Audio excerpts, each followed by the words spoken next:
primetime game Thursday, September 30th at the Bengals. It's been 13 years since Jacksonville had a Sunday night game. So that's NFL Network. That's not even a Fox schedule, I don't think.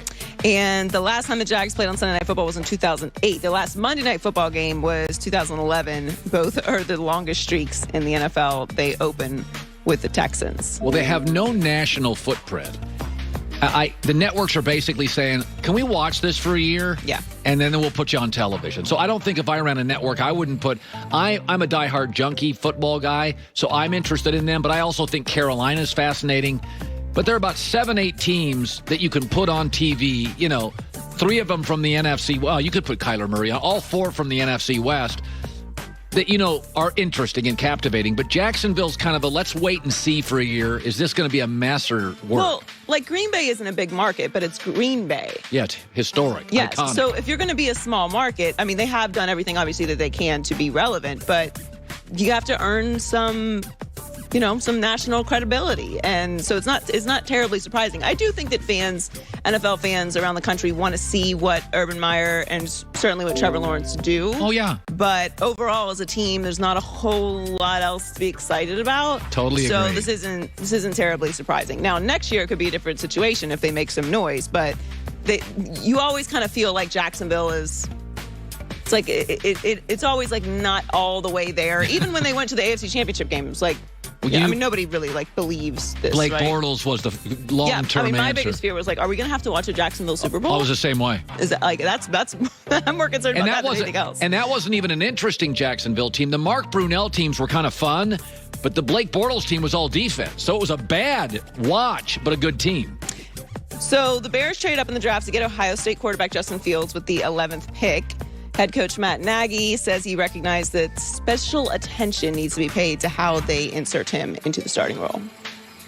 We know what we have sitting in front of us with him, and we got to make sure that he has a successful entry plan, and we don't know how that's going to look. But at the same point in time, we have Andy Dalton on our roster, and Andy's come in here and done a really good job in these Zoom meetings, and he's really excited too to be a big part of this and see what he can do with us. And so it is unique. It's going to be different. So their first game is at the Rams. Then they have the Bengals at home.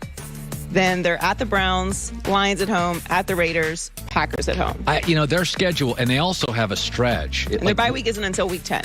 Yeah, they also have a stretch where it's like they face, I think after Green Bay, they have to face Tampa Bay. I thought their schedule, there was a break in the schedule about week 10 where they had a bye and then got to host Baltimore, Joy. Yeah, so their bye is week 10. And then they face Baltimore, I think, at home, and then Detroit after that.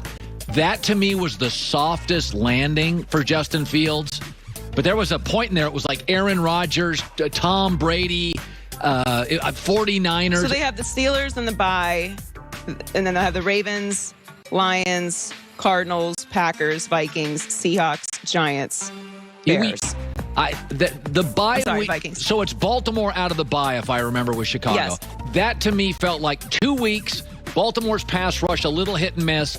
But again... You think they can run with Andy Dalton until week 10? And that's the whole thing, and you're probably right. So I was talking to my buddy John Middlecoff, the scout, last night, and he said, listen, Chicago loves their football. They're not waiting 10 weeks with Andy Dalton. No, I think if their bye was week 6... Let me see their schedule again early. Let's see. So let's say they lose to the Rams. So this is up through week 6. Okay, so they beat the Bengals, lose at Cleveland. They're 1-2.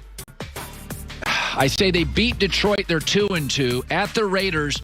How about this? The Raiders is the deciding game. If you beat the Raiders, you're 3-2. If you lose 2-3, Andy's done. Justin's in against Green Bay. At least it's Green Bay at home. I know, but that's...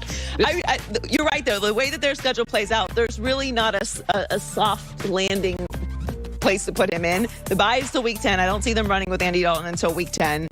I don't know. I don't have the apprehension that most people have about getting rookie quarterbacks out there. I think you learn to play football by playing football. I know there's some value to, being eased in and, not having to learn everything at once, NFL speed and how to be a professional. I get it.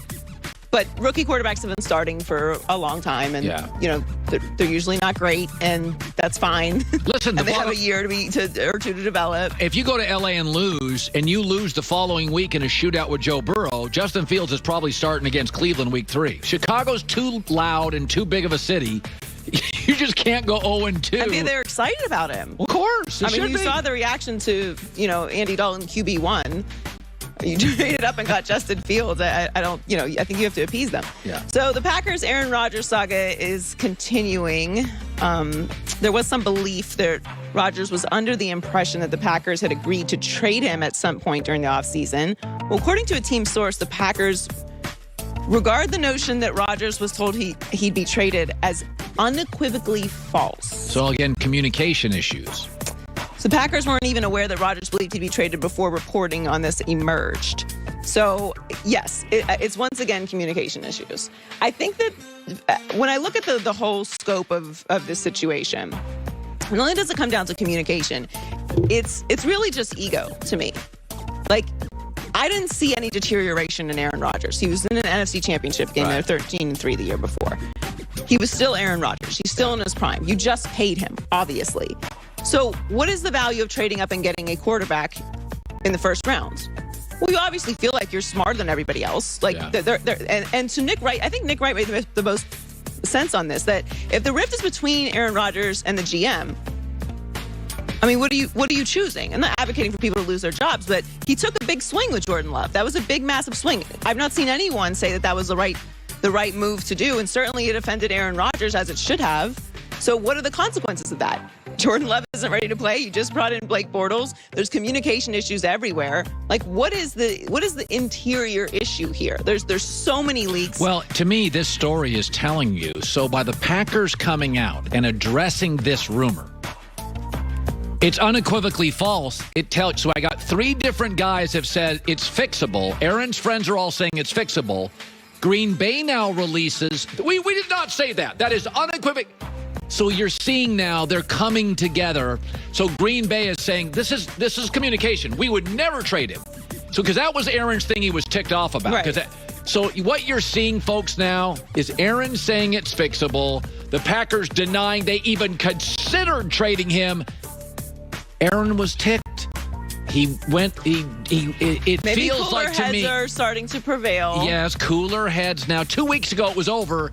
Everything is softened in the last 2 weeks. It's probably a waste of breath to say that this could be a lesson for everyone moving forward, that communication is very important. Vital in all relationships. But I don't know that that's going to resonate. Not to play a therapist here, but Joy and I are into that talking thing. Joy with the news. Well, that's the news. And thanks for stopping by. The Herd Lie News. Michael Vick, 13 years, 4 Pro Bowls. Tried to get him on yesterday. Happy